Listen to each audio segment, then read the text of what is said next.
नमस्कार दोस्तों, मैं दीप्तांशु गंगराड़े आपका बहुत बहुत स्वागत करता हूं। जैसा कि आप जानते हैं हम लोग बेसिक मैथ सीरीज पढ़ रहे हैं दोस्तों, और यह जो टॉपिक है बेसिक मैथ सीरीज का नेक्स्ट टॉपिक है दोस्तों। इसके पहले के टॉपिक्स हम लोग कंप्लीट कर चुके हैं। देखिए आज जो शानदार जानदार सा वीडियो मैं आप लोगों के लिए लेकर आया हूं, ये घातांक और करनी, नंबर और सीरीज। जी हाँ दोस्तों, देखिए घातांक और करनी किसी भी एग्जाम के लिए बड़ा महत्वपूर्ण टॉपिक है दोस्तों। बॉडमोस के बाद सेकंड नंबर पे इस टॉपिक को आप रख सकते हैं दोस्तों, इसकी इंपॉर्टेंट के वैल्यू के हिसाब से। अब देखिए दोस्तों, आज के वीडियो में हम सीखेंगे क्या दोस्तों, घातांक क्या होता है और घातांक के सारे नियम मैं आपको बताऊंगा।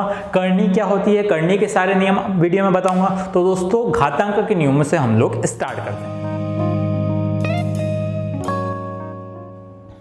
तो दोस्तों वेलकम, आ गए हम लोग वीडियो के ऊपर। देखिए दोस्तों, अब एक चीज लेते ध्यान से हम लोग समझते हैं दोस्तों। सबसे पहले हम घातांक के नियम समझेंगे, फिर हम आएंगे करने के ऊपर। देखिए सबसे पहली चीज आती है घातांक क्या होती है। तो नाम से स्पष्ट है दोस्तों, घातांक। अगर आप संधि विच्छेद करेंगे इसका तो घातांक, घात का अंक उसी को बोलेंगे। अब घात किसको बोलते हैं दोस्तों, इंग्लिश में बोलते हैं जिसको पावर। देखिए जैसे मैंने लिखा 5 की घात 3 दोस्तों, इसको पढ़ते कैसे, 5 की घात 3।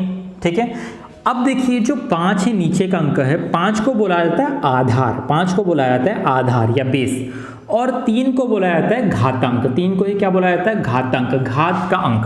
5 की घात 3, 5 की घात 3 का मतलब क्या होता है दोस्तों, किसी भी संख्या की घात कुछ भी है, इसका मतलब ये होता है उस संख्या का उतनी बार गुणा। जैसे 5 की घात 3 है तो इसका मतलब ये होता है 5 का 3 बार गुणा, यानी कि 5 गुणित 5 गुणित 5, यानी कि 5 की घात कितना हो जाएगा, 125। या आप इसको घनमूल के केस में 5 की घात 3 भी बोल सकते हैं। सेम अगर मैंने बोला 2 की घात 4, तो 2 की घात 4 का मतलब होता है 2 का 4 बार गुणा। तो घातांक क्या होता है ये आप समझ गए, घात के अंक को ही घातांक बोलते हैं।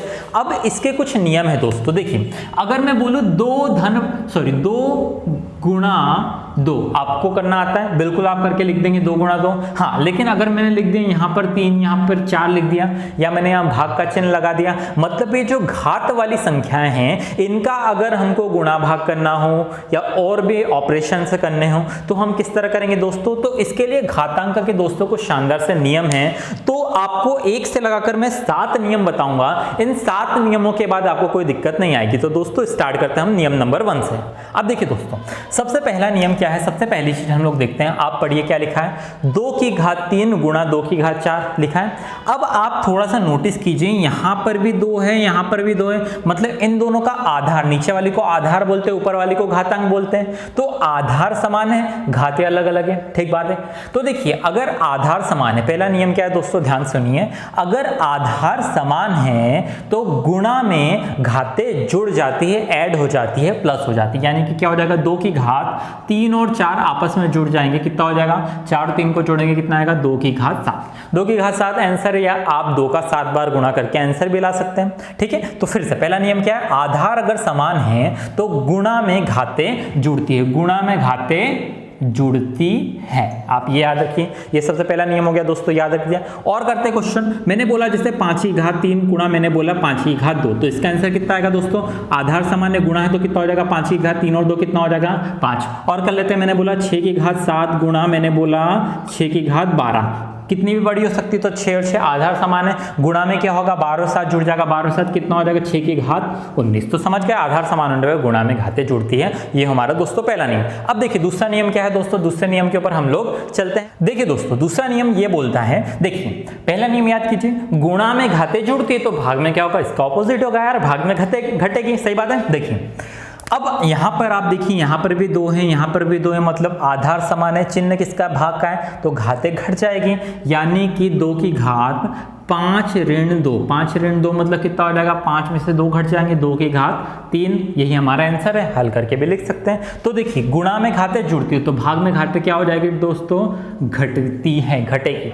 और कर लेते हैं कोई सा क्वेश्चन, मैंने बोला जैसे 5 की घात 8 भागित मैंने बोला 5 की घात 4, तो कितना हो जाएगा, 8 में से 4 घट जाएगा, कितना आ जाएगा, 5 की घात 4। या थोड़ा सा मैं और मॉडिफाई करके लिख देता हूँ, 6 की घात 12 बटे में 6 की घात कितना लिख देता हूँ मैं, 11। देखिए ऐसा लिखो या ऐसा लिखो, एक ही बात है। तो 12 में से 11 घट जाएगा, कितना बचेगा, 6 की घात 1, या 1 लिखने की जरूरत ही नहीं है। ठीक है, और करते मैंने बोला 5 की घात 2 भागित 5 की घात 8। अब देखिए 2 में से 8 जाता है क्या, जाता है ना यार, माइनस में आएगा।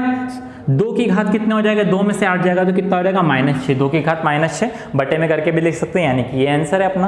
तो देखिए गुणा में घातें जुड़ती हैं, भाग में घातें घटती है।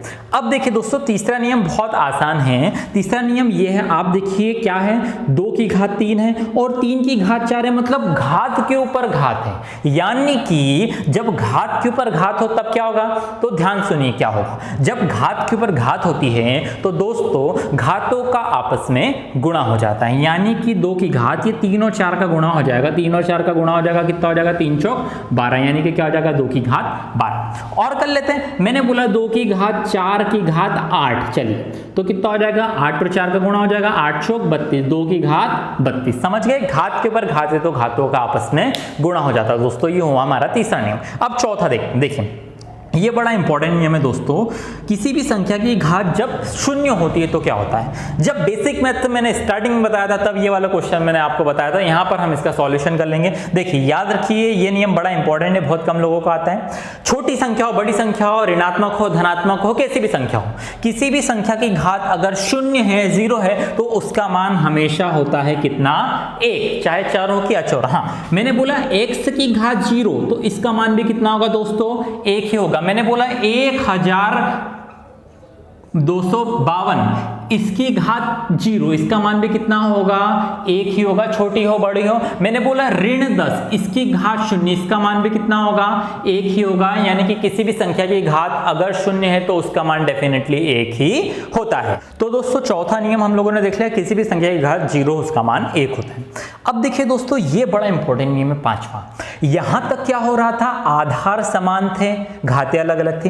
अब आप देखिए ये वाले नियम में आधार ही अलग है यार, यहां पर 2 है, यहां पर 4 है, हाँ लेकिन क्या समानता है, घातें सेम है। तो देखिए ये नियम क्या है दोस्तों, पांचवा नियम क्या बोलता है, अगर किसी संख्या में आधार अलग हो और घातें समान हो तो क्या होगा, देखिए क्या होगा। अगर ऐसा हो तो हम क्या करेंगे, आधारों का गुणा कर देंगे, 2 और 4 का गुणा हो जाएगा, 2 और 4 इस पूरे की घात हम लिख देंगे 3, यानी कितना हो जाएगा 2 चौक 8 की घात कितना हो गया दोस्तों 3।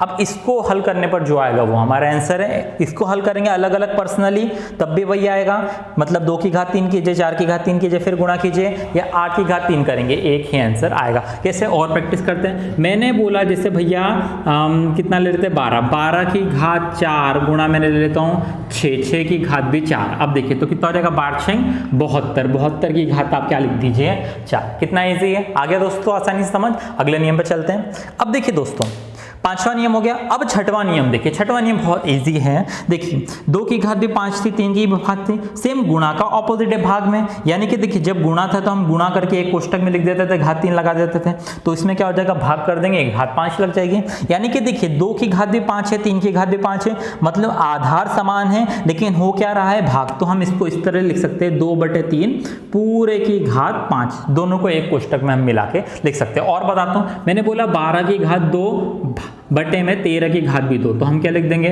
12/13 इस पूरे की घात 2। अब आप इसको अलग अलग हल कर लीजिए, ठीक है। तो ये वाला नियम भी आपको समझ आ गया होगा। अब चलते हैं अगले नियम के ऊपर। अब देखिए दोस्तों, अब सबसे शानदार नियम देखिए साहब, अभी तक क्या हो रहा था, या तो आधार समान थे, घातें अलग अलग थी, या तो घात 0 थी, या घात के ऊपर घात हो रही थी, या अगर आधार अलग है तो घातें सेम थी। लेकिन अगर दोनों ही सेम ना हो तो, यानी कि आधार भी अलग है, घातें भी अलग है, कुछ ही क्वालिटी नहीं है, कुछ सेम नहीं है, तो क्या करेंगे दोस्तों, जैसे ये सवाल है तो कुछ नहीं करेंगे दोस्तों, अलग अलग ही सॉल्व होगा। यानी कि 2 की घात 3 है, ये पूरा वैसा का वैसे लिखा है, 2 की घात 3 मतलब 2 दूनी 4 दूनी 8, ये पूरा पर्सनली अलग सॉल्व हुआ। 3 का वर्ग ये पूरा पर्सनली अलग सॉल्व होगा। 3 का वर्ग कितना होगा, 3 3 9, और 8 और 9 का गुणा हो जाएगा, कितना हो जाएगा 9 8 72, ये हमारा आंसर आएगा। मतलब जब कुछ भी समान नहीं है तो इसको पर्सनली अलग सॉल्व कीजिए, इसको पर्सनली अलग सॉल्व कीजिए, गुणा है तो गुणा कर दीजिए, भागे तो भाग कर दीजिए। और कर लेते हैं दोस्तों कोई सा क्वेश्चन। मैंने बोला जैसे 5 की घात 4 गुणा मैंने लिखा 2 की घात 3, चलिए अब ये है तो क्या करेंगे, 5 की घात 4 को पूरा सॉल्व कीजिए जो भी आएगा, ठीक है। 2 की घात 3 को पूरा सॉल्व कीजिए, इनका गुणा कर लीजिए, जो आएगा वही हमारा आंसर है। समझ गए दोस्तों। तो दोस्तों सातों के सातों नियम अब हम लोगों ने देख लिए, एक बार क्विक रिवीजन करते हैं 1 से 2 मिनट में। देखिए दोस्तों, सबसे पहला नियम क्या है, अगर आधार समान है तो गुणा में घातें जुड़ती है, पहला नियम। दूसरा नियम क्या है, गुणा में जिस तरह घातें जुड़ती है तो सेम उसी प्रकार भाग में घातें क्या हो जाएगी, घट जाएगी, ये हुआ दूसरा नियम दोस्तों। तीसरा नियम क्या है दोस्तों, अगर घात के ऊपर घात है, किसी भी संख्या की घात के ऊपर घात है तो घातों का आपस में गुणा हो जाएगा, घातों का आपस में क्या हो जाएगा, गुणा हो जाएगा, ये हुआ दोस्तों हमारा तीसरा नियम।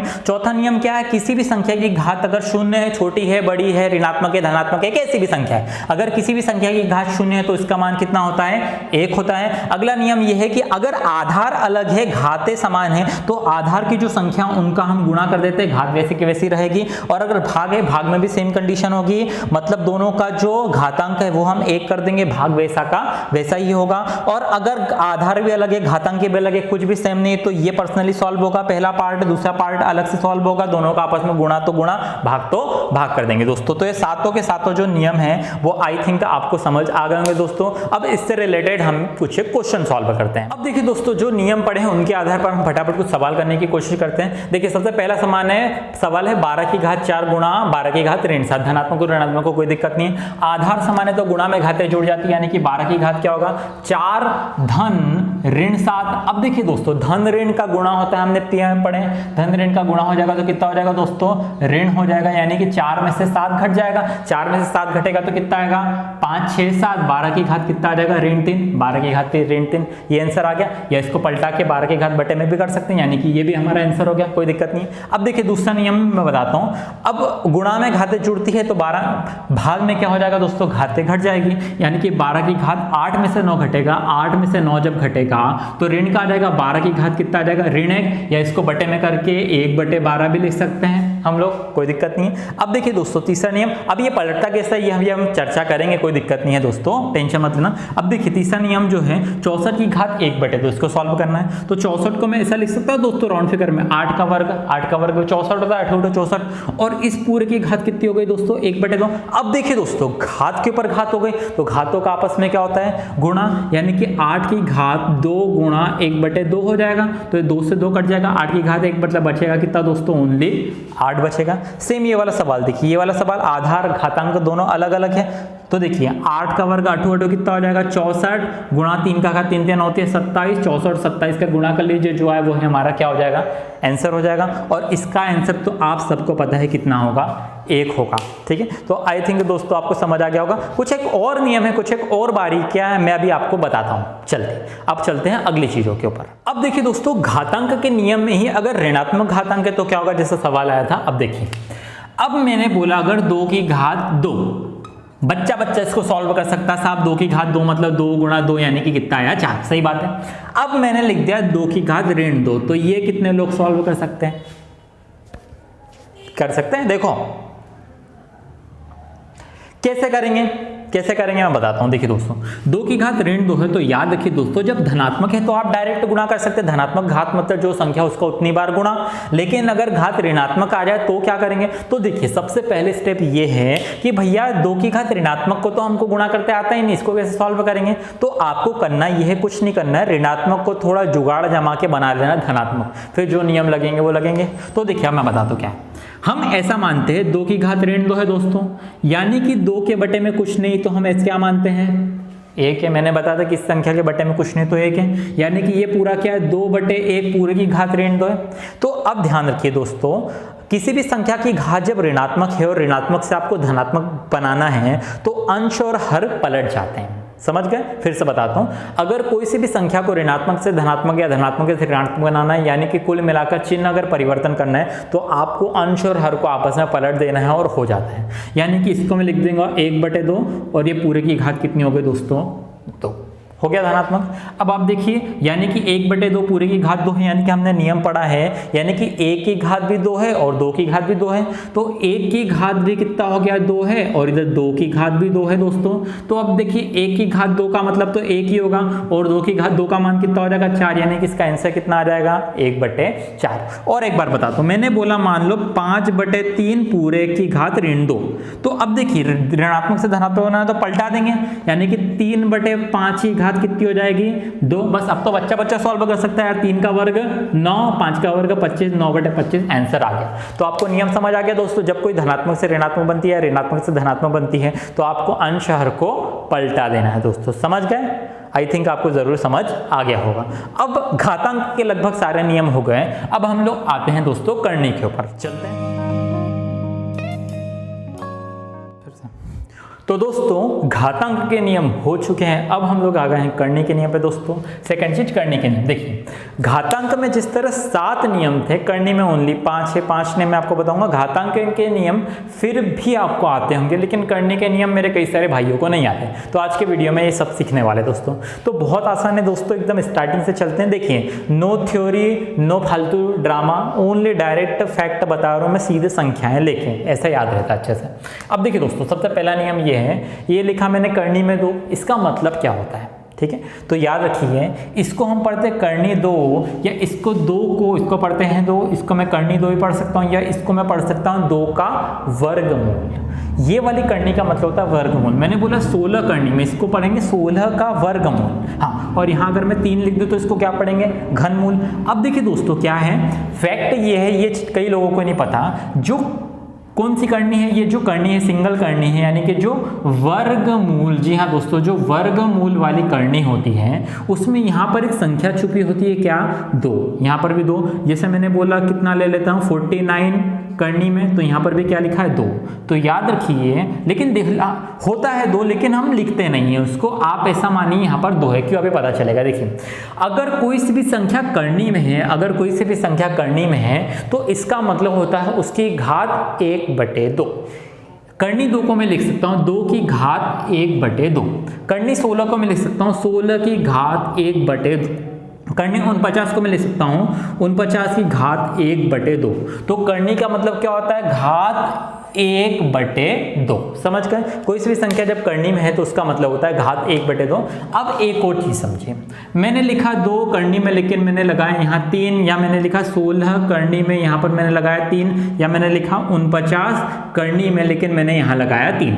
अब देखिए दोस्तों, ये वर्गमूल वाली करनी थी और ये कैसी करनी है? घनमूल वाली करनी है। यहाँ पर क्या लिखते आते हैं हम? 3। तो देखिए इसका मतलब क्या होता है, जब यहाँ पर 2 था तो हम 1/2 लिखते थे, मैंने बताया था हिडन वाला है। अब यहाँ पर 3 है तो हम घात क्या लिखेंगे? 1/3। मतलब 2 की घात हम इसको लिख सकते हैं 1/3, 16 की घात में इसको लिख सकता हूँ 1/3, 49 की घात में इसको लिख सकता हूँ 1/3। यानी कि वर्गमूल वाली करनी का मतलब होता है घात 1/2, घनमूल वाली करनी का मतलब होता है घात 1/3। सेम अब मैं लिखूं यहाँ पर 12 और करनी में यहाँ लिख दूं मैं 4, तो क्या लिखेंगे? सिंपल सा फंडा आपको अभी तक समझ आ गया होगा जो इंटेलिजेंट लोग हो। यहाँ पर जो वाली संख्या है उसको चढ़ा देना है 1 के बटे में घात में, यानी कि मैं लिखूंगा 12 की घात 1/4। सही है? फिर से लिख देता हूं, मैंने मान लो यहाँ पर लिख दिया, कुछ भी लिख देता हूँ 144 की, और करनी में यहाँ पर लिख देता हूँ मैं 6, तो हम इसको क्या लिखेंगे? 144 की घात 1/6, यानी कि इधर जो संख्या उसको घात में चढ़ा देना पड़ेगा। ये होता है ओरिजिनल करनियों का मतलब। तो सबसे पहला नियम दोस्तों आपको समझ आ गया कि करनी का मतलब क्या होता है? घात 1/2। घनमूल वाली करनी का मतलब क्या होता है? घात 1/3। और इधर वाली जो संख्या है इसको ऐसा नहीं पढ़ेंगे वर्गमूल वाले की घनमूल वाली करनी है, लेकिन इधर जो संख्या आपको उधर घात में 1/2 में चढ़ा देना। समझ आ गया? वर्गमूल वाली करनी का मतलब 1/2, इस करनी का मतलब 1/3, और इधर जो संख्या उसको चढ़ा देंगे हम घात में। ये हुआ दोस्तों हमारा सबसे पहला नियम। ज्यादातर आपको इसका और इसका यूज होगा, आपको ये याद रखना, इसका कभी कभी यूज हो जाता है। तो दोस्तों ये पहला नियम हो गया। दूसरा नियम देखते हैं। अब देखिए दोस्तों, अब मेरा ये जो दूसरा नियम है, मैंने क्या लिखा जरा अंडरस्टैंड कीजिए, थोड़ा देखिए। एक करनी बनी है और करनी में लिखा है 2 × 3। अब इसको क्या लिखेंगे? गुणा करके आप 2 × 6 करनी 6 लिख सकते हैं। बिल्कुल सही बात है। क्या लिख देंगे? पहला तरीका या तो गुणा करके डायरेक्ट लिख दिया 6 करनी 6, अंदर अंदर गुणा होगा। लेकिन एक और तरीके से भी आप लिख सकते हैं। वो नियम ये है कि अगर कोई 2 संख्या गुणा में हो और दोनों की दोनों हो करनी के अंदर, कम ऑन फिर से एक बार हो, कोई 2 संख्या गुणा में हो और दोनों करनी के अंतर्गत, तो दोनों संख्याओं को आप अलग अलग करनी में लिखकर बीच में गुणा का चिन्ह भी लगा सकते हैं। कैसे? देखिए, मतलब मैं इसको लिख सकता हूं करनी 2 गुणा करनी 3। इसको भी सिंगल अलग, इसको भी सिंगल अलग, समझ गए? ये एक नियम है, सिंपल सा नियम है, सबको समझ आ गया होगा। और देखते हैं, मैंने बोला करनी में 12 गुणा चली 13, तो मैं क्या लिख सकूंगा? करनी में 12 गुणा करनी में 13, ऐसा लिख सकता हूँ। और कोई सी ले लेते हैं, घनमूल वाली करनी ले लेते हैं, 4 गुणा 8, चलिए ठीक है। तो करनी में घनमूल वाली करनी में 4 और घनमूल वाली करनी में ही 8, समझ गए? कोई सी भी दो संख्या जोन सी भी करनी में है उसको अलग अलग अपन लिख देंगे। ये हुआ दोस्तों हमारा दूसरा नियम। अब देखिए तीसरा नियम इसी का भाई है, गुणा में था तब भी अलग अलग लिख देते थे, तो भाग में होगी तब भी अलग अलग लिख देंगे। यानी कि मैं इसको ऐसा लिख सकता हूँ, करनी 2 सेपरेट अलग हो गई, करनी 3 सेपरेट अलग हो गई, समझ गए? और करते हैं, मैंने बोला जैसे घनमूल वाली करनी में मेरा 8 बटे कितना है? 9 है। चलिए तो हम इसको कैसे लिख सकते हैं? घनमूल वाली करनी में 8 बटे में घनमूल वाली करनी में 9। अब इसको सॉल्व कैसे करते हैं वो अभी अपन देखेंगे, कोई टेंशन नहीं है। तो ये तीनों नियम आपको समझ आ गए।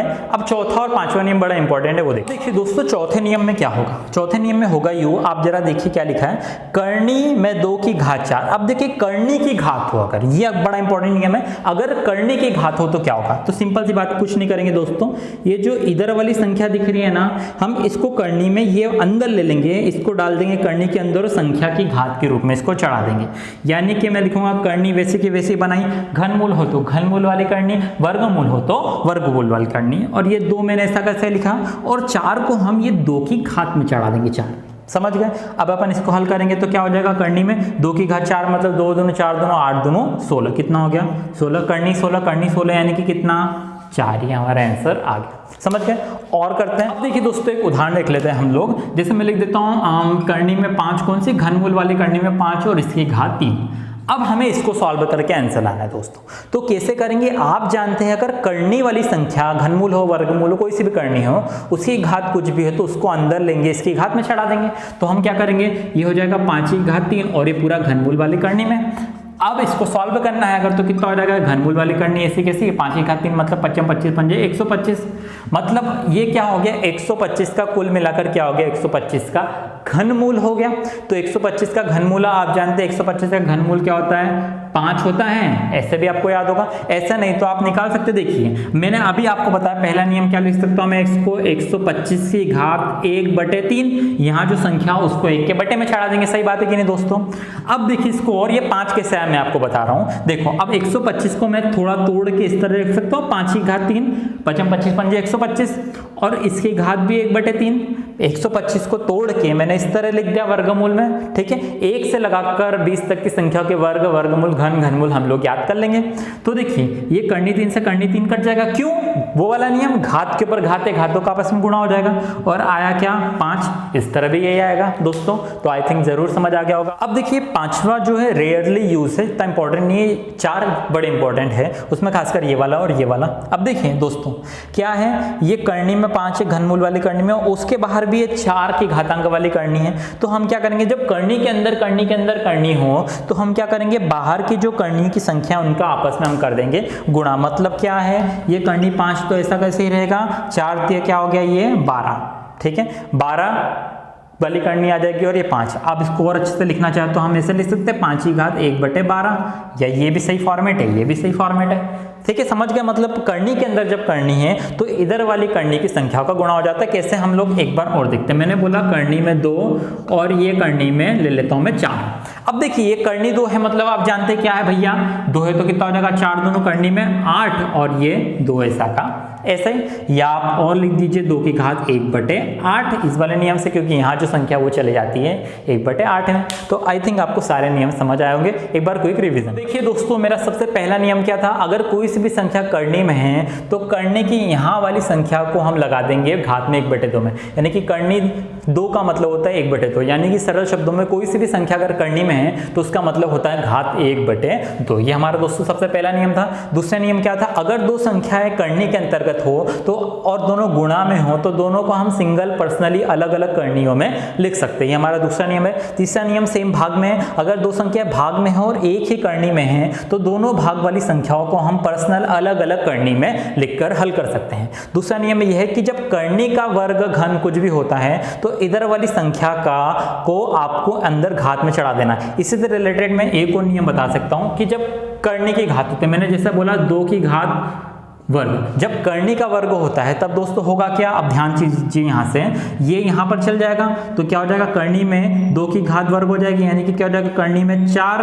यानी कि देखो करनी 4 यानी कि कितना हो गया 2, यानी कि मैं सरल शब्दों में ऐसा भी बोल सकता हूँ, इससे इसको मैं काट दूंगा तब भी आएगा कितना दोस्तों 2। तो देखो आप इस टेक्निक से नियम लगा के हल करेंगे तब भी आंसर आएगा, या आपको इसका सिंप्लीफिकेशन करना है तो आप याद रखिए एक बड़ा महत्वपूर्ण नियम, जब किसी भी करनी की घात वर्ग होता है, करनी का जब वर्ग होता है तो वर्ग से करनी सदैव कट जाती है। मैंने बोला करनी 5 इसका वर्ग, तो करनी 5 का वर्ग है तो वर्ग से करनी कट गए, आएगा कितना 5। मैंने बोला करनी 9 इसका वर्ग, तो वर्ग से करनी कट जाए, क्या आएगा कितना 9। 10वीं में कंपटीशन में इस चीज का बहुत यूज होता है कि वर्ग से करनी कट जाती है। ये हुआ हमारा एक नियम दोस्तों। फिर अगला नियम ये था कि अगर करनियां लगातार चलती जा रही तो इधर वाली संख्याओं का आपस में गुणा हो जाता है। जैसे फॉर एग्जांपल यहाँ 2 था तो 3 दोनों कितना हो गया दोस्तों 6। तो सारे नियमों का हमारा हो गया ये दोस्तों एक क्विक रिवीजन। तो दोस्तों घातांक के नियम देख लिए, करने के नियम देख लिए। अब आपको मैं रेलवे परीक्षा 2008 का शानदार सवाल कराता हूं, इस सवाल में सारे डाउट्स क्लियर हो जाएंगे।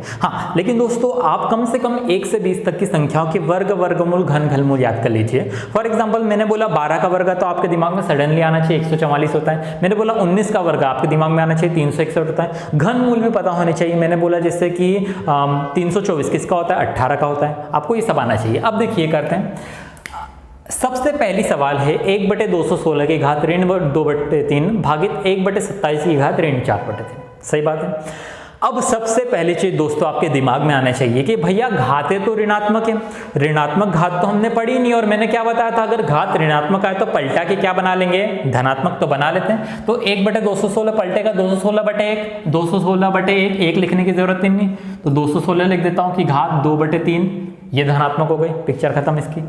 भागित सेम ये पलटेगा तो 1/27 1 लिखने की जरूरत ही नहीं है, 27 की घात कितनी हो जाएगी 4/3, ये भी हो गया। अब दोस्तों देखिए 216 को आपको थोड़ा सा टुकड़े करके लिखना है, तो 216 मैं आपको बताता हूं दोस्तों, 6 गुणा 6 जब आप करेंगे यानी कि 6 की घात 3 करेंगे, 6 6 36 6 216 होता है, मतलब 216 के मैं तोड़ के 6 की घात 3 लिख सकता हूं। सही बात है, 216 को मैं तोड़कर 6 की घात 3 लिख सकता हूं, तो लिख देते हैं। ये लिखा मैंने 6 की घात 3, इस तरह लिख देता हूं 6 की घात 3 और इस पूरे की घात 2/3। सेम अगर इधर करेंगे 27 को 3 3 9 3 27, यानी कि मैं लिख सकता हूं 3 की घात 3 और इस पूरे की घात 4/3। अब देखिए घात के ऊपर घात है तो घातों का आपस में गुणा होता है, तो जब 3 और 2/3 का गुणा होगा तो 3 से 3 कट जाएगा डेफिनेटली, तो कोई दिक्कत नहीं दोस्तों, काट देता हूं। यहाँ पे 3 से 3 कट गया, कितना बचा 6 का वर्ग, और यहां पर भी क्या हुआ 3 से 3 कट गया, बचा क्या 3 की घात 4, 3 की घात 4। अब अपन इसको हल कर सकते हैं, 6 का वर्ग क्या हो गया 6 6 दोस्तों 36, और 3 की घात 4 3 3 9 27 दिया 81, ये हो गया 81। 36 भागित 81 ऐसा लिख देता हूँ 36/81, 9 से कट जाएगा, 9 चौक 36, नमा 81, कितना आ गया दोस्तों 4/9, 4/9 है क्या ये, हाँ दोस्तों 4/9, तो ये आ गया। तो दोस्तों वही है, आपको घातांक और करने के सारे नियम दिमाग में रखने हैं। आप जब 1-2 बार करेंगे और जब प्रैक्टिस करेंगे तो आपको डेफिनेटली सारे नियम आ जाएंगे। और दोस्तों टेंशन लेने की कोई बात नहीं है, इस वीडियो में चूंकि हम बेसिक मैथ से पढ़ रहे हैं इसलिए इस वीडियो में सिर्फ मैंने आप लोगों को थोड़ा सा बेसिक नियम बताए। घातांक करनी मैथ्स का एक अलग से टॉपिक है कॉम्पिटिशन मैथ्स में, जब हम वहां जाएंगे तो एक बार रिवीजन भी करेंगे और आपको A to Z कई सारे क्वालिटी क्वेश्चन सीखने को मिलेंगे। तो आई होप आज जो मैंने समझाया आपको दोस्तों जरूर समझ आया होगा। तो दोस्तों आज के शानदार से वीडियो में मैंने आपको घातांक और करनी और उसके नियमों से रूबरू कराया, कई सारे हमने क्वेश्चन भी किए हैं। तो आई थिंक दोस्तों आपको जरूर वीडियो पसंद आया होगा। अगर आपको वीडियो जरूर पसंद आया तो वीडियो को लाइक करें, शेयर करें, सब्सक्राइब करें, अपने दोस्तों को सेंड करें वीडियो, और पढ़ते रहिए दोस्तों, सीखते रहिए, हम होंगे कामयाब। Thank you very much.